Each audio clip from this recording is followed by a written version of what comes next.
Paul, as always, a great opportunity to chat to you about your runners for the weekend. You start in the first race in a work riders race with the two horses, Castle Gate, who's not exactly set the world alight, and then you've got Charmer Mabaya on Catitude. Yes, Castle Gate, I think this is probably going to be her last start.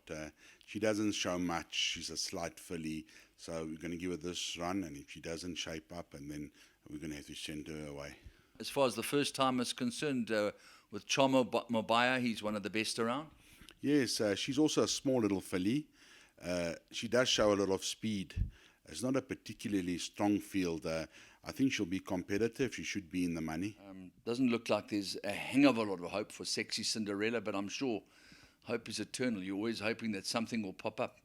That's right, Andrew. Her work hasn't been too bad at home, and not like her races have been pretty dismal. So we just expect improvement. If it doesn't happen soon, we'll have to move on to a weaker centre. Okay, lovely. Then we go on to Bold Matador and Lithuanian Dream with wee old chommies, all in the second race. Yes, let's start with Bold Matador. It's on the short side for him. He won his maiden last time, and then he pulled up with a bit of a foot abscess, so we took him out of work for a couple of weeks. So this is more of a come-on run. We hope he's going to be running on maybe into 4th or 5th place. We all chommies. It's his first run out the maidens. He has made some improvement at home, so I'm expecting him to have an each-way chance. And Lithuanian's Dream, on his day, he can make them run because he's got a lot of gas and he gets away from them. But he's very inconsistent, but he is working well, so he should be in with a shot as well. Paul, you very strongly represented in the third race, the first leg of the place accumulator, all of African Data, Bold Ransom, Into the Mystic, Mr. Magamba, and Petisham. Some have run, some haven't run. And you would probably have a good line, I would think. Yes, they're all very decent horses going into this event. The first timers, African Data, very, very smart individual. I would think in the long term he would be the best, but it could be a little bit on the short side for him, but he will definitely be running on and should be included in all exotics. Bold Ransom also could be slightly sharp for him, but also very decent. And the ones that have run, I would say Into the Mystic, he's made a lot of improvement, and Mr. Magamba. So they're all got to be included. Peter Sham, I would say it's a bit on the short side for him. So you wouldn't be absolutely shocked if you managed to get the whole quartet there? Well, there's a lot of rumours of a few good first-timers that are running in the same race, so I would be shocked. But my horses are all decent. I wouldn't be shocked whichever one came and ran a good race because they're all very, very decent. First leg of the place accumulator, the rather interestingly named and quite naughty, I believe, Tokolosh. That's it, Andrew. He lives up to his name. He is a bit of a rogue at home in a nice way. But his last one wasn't bad. It was quite close up, and a little bit more improvement. We'll definitely see him in the placings. Yeah, Andy's a nice type of horse who's shown us some quality work at home. Obviously, we'll need further, but I think he's got enough ability to be very competitive.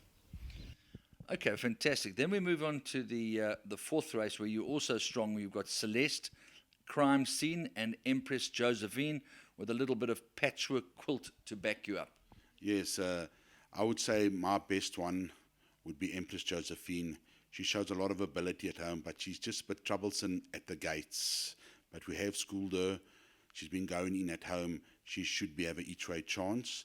The others, I'll be hoping for them to run into the money, but without a lot of confidence, they're all looking for a lot further. And the same has to be said about race 4, where Maddox Tune was anything but disappointing in her debut. Yeah, good first run. Second over the 1200. Still, it's not to a distance. She wants further. So it is the second run, and we're just giving her another bit of experience. Yeah, Lady of Aveni probably will need the run in a bit further. Hawthorne will also need further, but has been showing a little more sharpness about her. So I expect both of them to be competitive, and I wouldn't be surprised to see them in the money. The fifth race, just the sole representative of the former Ormond Ferraris inmate, Pretty Ballerina. Yes, she tries to overdo it in a race. She's a little bit of a highly strung mare, but in saying that, Warren got off last time and says bring her down to a mile where they go a little bit faster at the early parts and she might just settle a bit more. But she doesn't show us much. We're hoping for a better run. The possibility in the foreseeable future of moving to Australia, you back up only to win. Yeah, only to win. She took her last race well. Haven't done much with her again this week. Fields are small, so there's no money in the box, and she'll be competitive. What can you tell us about Excalibur's return? She ran a nice race. First run after a rest. Made a little breathing noise, so we're putting the tongue tie back on her. We did do a wind up, so that's the reason why we didn't have it on her last time. I think she's improved a lot, and I think she must be included in everything. Okay, and then on to the 7th race where you've got Pilgrim's Progress. She was terribly unlucky last time, Pilgrim's Progress. She didn't get a run for like 300 meters, which I think she should definitely have won. She's come on with that run. She's going to be very, very competitive. It took a while to find his confidence, but he stays well and he's a really good-looking individual. Yeah, and we chatted to the connections, and they agreed to give him some time off. He's done really well with that. I think his work has improved a lot. He's definitely grown and strengthened up. So I'm interested to see how he goes, because he's been working well, and I know it's 2-4 after a long race, but he's had a lot of work, and I expect him to run well. Marvellous. And then on to Arapaho in race number 9, accompanied by Triple Z. Yes, let's start with Triple Z. He had his issues early on, breathing issues. He's had surgery. He still makes a little bit of a noise, but he's breathing a lot better.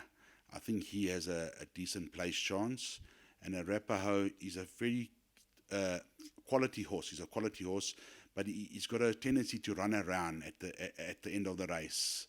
Not through unsoundness or anything like that. He's just a bit of a green horse. If he runs straight, he should be a massive runner. And then Private Ruler, more or less what you see is what you get. We know he's definitely got ability.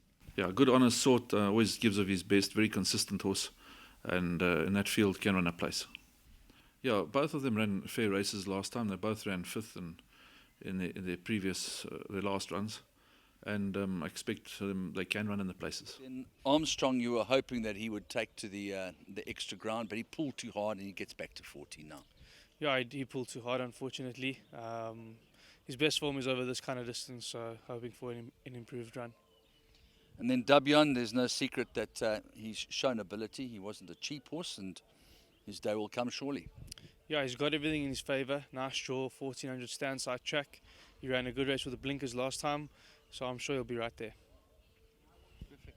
Sweet, Andy. Lovely. Thanks, Matt. Yeah.